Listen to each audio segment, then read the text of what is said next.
Breaking bad habits feels like trying to quit coffee while working at a coffee shop, or trying to eat healthy while living next to a donut factory. It's one of those things everyone says they want to do, but somehow we all end up scrolling TikTok at 2 a.m. telling ourselves we'll start fresh tomorrow. Tomorrow comes, and suddenly you're watching a compilation of people falling off trampolines while eating leftover pizza for breakfast. Sound familiar? The truth is, most people think breaking bad habits requires superhuman willpower, perfect timing, and maybe a life coach who charges more per hour than your rent.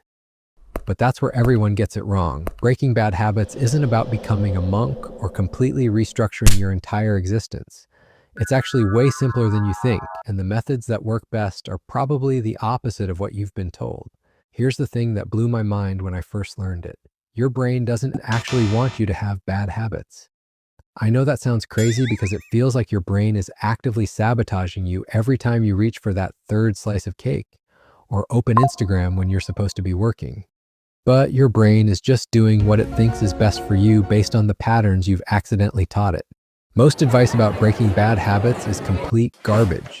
People tell you to use willpower, which is like trying to lift weights with a muscle that gets tired after 5 minutes. They say to go cold turkey, which works about as well as jumping into freezing water when you're trying to learn how to swim. Others suggest you should just think positively and manifest your way out of bad habits, which is basically hoping really hard while doing nothing different. The biggest myth is that you need to be motivated to break bad habits.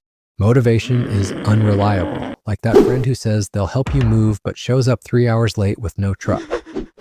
Motivation feels great when you have it, but it disappears right when you need it most. Usually around 3 p.m. on a Wednesday when you're tired and someone offers you leftover birthday cake from the office party. Another myth is that bad habits are character flaws. People think if you can't stop biting your nails or checking your phone every 5 minutes, it means you're weak or lack self-control. That's like saying you're a bad person because you get hungry or tired. Your habits aren't a reflection of your moral worth. They're just patterns your brain learned, and patterns can be unlearned. The real secret to breaking bad habits isn't about elimination at all. It's about replacement. Your brain has grooves, kind of like a record player, and your habits are the songs that play in those grooves. If you try to just stop the music without giving your brain a new song to play, it's going to keep defaulting back to the old tune because that's what it knows. Think about it this way. If you always grab a candy bar when you're stressed, your brain has created a stress equals candy bar pathway. If you just try to stop eating candy bars without replacing that response, you're leaving your brain hanging when stress hits.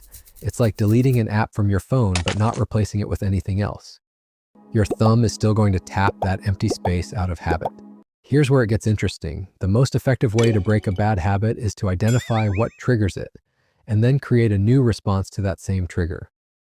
If you scroll social media when you're bored, don't just try to stop scrolling.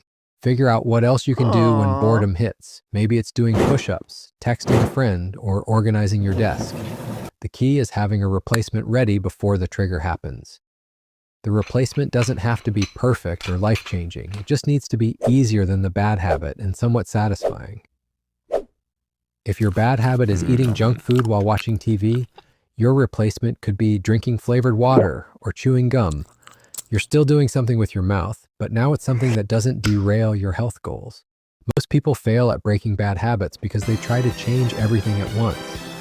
They decide on Monday they're going to stop eating sugar, start exercising, quit checking their phone, and begin meditating daily. By Wednesday, they've given up on all of it and ordered pizza while scrolling Instagram in bed.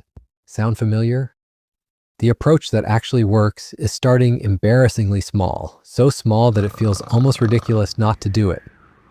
If you want to stop mindlessly snacking, start by putting healthy snacks in easier to reach places than the junk food. If you want to quit hitting snooze, start by moving your alarm clock 3 feet away from your bed. The reason these tiny changes work is because they bypass your brain's resistance system. Your brain has this built-in alarm that goes off whenever you try to make big changes. It's like a bouncer at a club who's really good at spotting fake IDs. Try to sneak in a massive lifestyle overhaul and your brain bouncer is going to shut that down immediately. But make a change so small it barely registers? Your brain bouncer is busy checking his phone and doesn't even notice you slipping past. This is why people who successfully break bad habits often seem like they're barely trying. They're not using some secret willpower technique or special supplements. They're just working with their brain instead of against it. It's like the difference between trying to push a boulder uphill versus rolling it downhill. Same amount of effort, completely different results. Here's something that'll blow your mind. The time it takes to break a habit has nothing to do with how long you've had it. People think if they've been doing something for 10 years, it'll take 10 years to undo. That's like thinking if you've been driving to work the same way for 5 years, it'll take 5 years to learn a new route. Your brain can create new pathways surprisingly fast when you give it the right conditions. The magic number everyone talks about is 21 days, but that's actually complete nonsense. Some habits can be broken in a few days, others might take months. It depends on how automatic the habit is and how satisfying your replacement is. If you're trying to quit checking your phone by replacing it with doing jumping jacks, good luck with that. But if you replace phone checking with something equally easy and mildly entertaining, you're golden. Environment design is probably the most underrated habit-breaking strategy. Most people try to use willpower to resist temptation instead of just removing the temptation entirely. If you're trying to stop eating ice cream, don't keep ice cream in your freezer and then pat yourself on the back for your amazing self-control. When you don't eat it, just don't buy ice cream. Problem solved without any willpower required. This applies to digital habits too. If you want to stop mindlessly browsing social media, don't rely on your future self to make better choices when the app is right there on your home screen. Delete the apps, log out of websites, or use one of those browser extensions that makes social media look incredibly boring. Make the bad habit harder to do than the good habit. The identity shift is where things get really interesting. Most people try to break habits by focusing on what they don't want to do. But the people who successfully change focus on who they want to become. Instead of saying, I'm trying to quit smoking, they say, I'm becoming someone who doesn't smoke. It sounds like a tiny difference, but your brain responds to these two statements completely differently. When you're trying to quit something, you're in conflict with yourself. Part of you wants to change, part of you wants to keep doing what you've always done. But when you're becoming someone new, you're moving towards something instead of away from something. It's the difference between running from a bear and running toward ice cream. Same physical action, totally different motivation. Here's the part nobody talks about. You're going to mess up, and that's actually part of the process. The people who successfully break bad habits aren't the ones who never slip up. They're the ones who get back on track quickly instead of using one mistake as permission to give up entirely. If you're trying to stop eating junk food and you have a donut, don't decide the whole day is ruined and eat 6 more donuts. Just get back to your plan with the next meal. Look, breaking bad habits really isn't about becoming some superhuman version of yourself who never makes mistakes.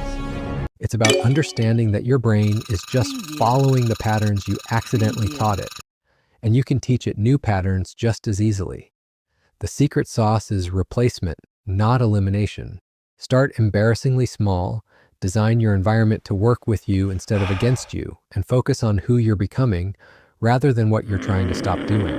Your habits don't define your character, and one slip-up doesn't erase all your progress.